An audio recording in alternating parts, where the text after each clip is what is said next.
പ്രേമത്തിന്റെ ഒരു സംഭവം നടക്കുന്നുണ്ടല്ലോ, എന്താ എന്റെ ഭാര്യയല്ലേ അഖിൽമാരാർ പറയുന്നത്? ഓ, ഞാൻ എന്റെ ഭാര്യ റീസെന്റ് ഡെലിവറി റൂമിലേക്ക് ഞാൻ പോയ ഒരാളാണോ, ഈ അഖിൽ രാജ് കൊട്ടത്തലയുടെ കാര്യമല്ലേ.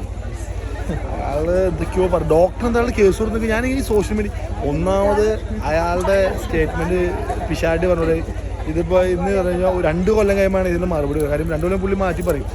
അതുകൊണ്ട് നമ്മൾ എന്ത് ചെയ്യുക, ആ ഒരു കാര്യത്തിൽ ഞാൻ അഖിൽ കോട്ടത്തിലെ എതിരാണ്. ചില കാര്യത്തിൽ ഞാൻ അഖിൽരാജിൻ്റെ കൂടെ അങ്ങോട്ട് നിൽക്കാറുണ്ട്.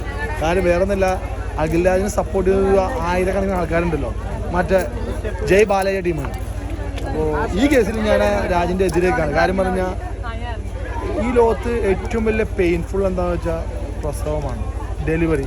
മരണത്തെക്കാൾ പെയിനാണെന്ന് പറയണം. പിന്നെ പണ്ടത്തെ കാലഘട്ടമല്ല ഇപ്പോഴത്തെ കാലഘട്ടം. ഇപ്പോൾ നമുക്ക് ഡെലിവറി റൂമിലേക്കൊക്കെ പോയി ഈ ഡെലിവറി എന്താണെന്ന് കാണും. ഞാൻ എൻ്റെ ഭാര്യ ഡെലിവറി ആയിട്ടൊരു 5 ദിവസമായി. അപ്പോൾ ഞാൻ ഈ ഡെലിവറി സമയത്ത് ഞാൻ റൂമിൽ പോയിരുന്നു. അപ്പോൾ അതിൻ്റെ പെയിൻ എന്താണെന്ന് ഞാൻ വൈഫിൽ നിന്ന് കണ്ടതാണ്. അപ്പോൾ ഭയങ്കര നമ്മൾ ഇവരുടെ ഒരു സ്ത്രീകൾ അമ്മയായി വരുന്ന എല്ലാ സ്ത്രീകളോടും നമ്മൾ അതിഭീകര റെസ്പെക്റ്റ് കാണിക്കുക. അവർ സൂപ്പർ ഹീറോസാണെന്ന് ഞാൻ പറയുന്നത്. അല്ല ചുമ്മാ നമ്മൾ ഈ വിമർശിക്കുക, എല്ലാവരും മോശക്കാരാണെന്ന് വിമർശിക്കാൻ പാടില്ല, അത് എല്ലാം തെറ്റാണെന്ന് വിമർശിക്കാൻ പാടില്ല. അപ്പോൾ അഖിൽരാജ് എന്തൊക്കെയോ പറയുന്നു. ഈ 4-ാം തീയതി കഴിയുമ്പോൾ അറിയാൻ പറ്റും കറക്റ്റ് വിമർശനം എന്താണെന്ന് അറിയാൻ പറ്റും.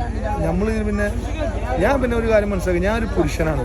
എനിക്കൊരു സ്ത്രീയുടെ പെയിൻ എന്താണെന്ന് ഒരിക്കലും ഞാൻ അറിയാൻ പറ്റും. ബട്ട് ഈ ഞാൻ കണ്ടാണ് എൻ്റെ വൈഫിൻ്റെ പെയിൻ എന്താണ്. അതിന് മോക്ക് കാര്യം എൻ്റെ ഭാര്യ എപ്പോഴും ചിരിച്ചുകൊണ്ടിരിക്കുന്നൊരു മുകളിലാണ്. അന്ന് കരയുന്നതും ബ്ലഡ് വരുന്നതും കുട്ടീനെ ചോര കിട്ടുന്നതൊക്കെ ഞാൻ കണ്ടാണ്. അപ്പോൾ ഒരിക്കലും ഈ വക കാര്യങ്ങൾ വിമർശിക്കാൻ പാടില്ല. അതിന് ഞാൻ അഖിൽരാജ് കോട്ടത്തലയുടെ എതിരെ നിൽക്കുകയാണ്. മോശമാണ്, ഒരിക്കലും അങ്ങനെ പറയാൻ പാടില്ല. ഇതൊരു വളരെ മോശമായിട്ടുള്ളൊരു സ്റ്റേറ്റ്മെൻറ്റാണ് പുള്ളി കൊടുത്തത്. ഒരു തമാശക്കിൽ പറഞ്ഞാൽ കൂട്ടോ, പക്ഷെ പുള്ളി നല്ല രീതിയിൽ പുള്ളിക്ക് കിട്ടുന്നുണ്ട് ഇതിൻ്റെ വിമർശനങ്ങൾ. മെഡിക്കൽ ജോലി ചെയ്യുന്ന ആളുകൾക്ക് വ്യക്തമായിട്ട് അറിയാം. കാര്യം ഒരു മെഡിക്കലി ജോലി ചെയ്യുന്ന ആളുകൾക്ക് വ്യക്തമായിട്ട് അറിയാം.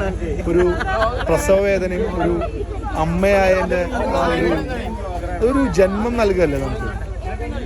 പിന്നെ വെറുതെ വിമർശിക്കുന്നത്, ഇങ്ങനത്തെ കാര്യങ്ങളൊക്കെ വിമർശിക്കുന്നത്, വെറുതെ രാഷ്ട്രീയ വിമർശനങ്ങളൊക്കെ രസമാണ് അഖിൽരാജിൻ്റെ. നമുക്ക് ഫണ്ണായിട്ട് അതൊക്കെ എടുക്കാം. പിഷാരി പറയുന്നതും പിഷാരി തിരിച്ചു വരുന്നതൊക്കെ രസമാണ്. പക്ഷെ ഈ ഒരു കാര്യത്തിൽ വളരെ മോശമായിട്ട് അമ്മ സ്വന്തം നമ്മുടെ ഉമ്മയുടെ പോയി ചോദിച്ചു കഴിഞ്ഞാൽ മനസ്സിലാക്കാവും. എല്ലാ അമ്മമാരും പറയും 10 മാസം 9 മാസം ഗർഭം ചുമന്നാണ് നിങ്ങളെ പ്രസവിച്ചത്.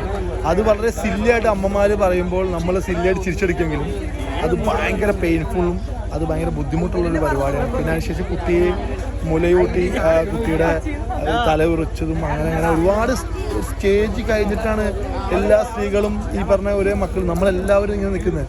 ഒരിക്കലും നമ്മൾ ഈ വന്നിച്ചില്ലെങ്കിൽ നിന്ദിക്കേണ്ട, അത്രേ ഉള്ളൂ. ഞാൻ അങ്ങനെ പറഞ്ഞ ആളാണ്. വന്നിച്ചില്ലെങ്കിൽ നിന്ദിക്കാൻ പാടില്ല.